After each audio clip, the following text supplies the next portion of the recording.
Binuksan na ng Artists Alliance of Aurora ang kanilang art exhibit na may pamagat na nagkakaisang sinag na matatagpuan sa second floor ng Museo de Baler, Aurora. Ang aktibidad ay bahagi pa din ng ika-45 taong pagkakatatag na lalawigan ng Aurora, kalinsabay sa ika-136 anniversary ni Doña Aurora Argon Quezon na may temang Aurora sa muling pagsibol ng liwanag. Ang art exhibit ay matatapos hanggang darating na April 16. Ipinakita ng isang kilalang artist ang kagandahan ng Aurora sa kanyang mga obra.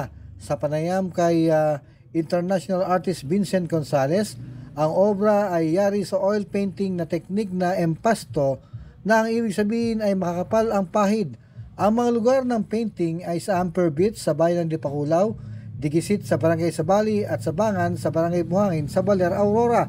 Nagkakahalaga ng 100,000 pesos ang dalawang painting na malaki sa bahaging itaas, samantalang 50,000 pesos yung dalawa sa bahaging ibaba. Mayroon din siyang Vincent Art Gonzalez Museum na matatagpuan sa Barangay Bacong, San Luis, Aurora.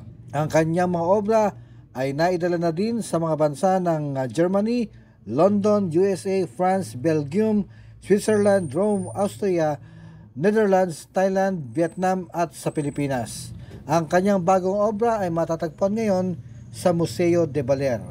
Ako ang inyong naging tagapaghatid balita, Jason De Asis para sa TV News Desk.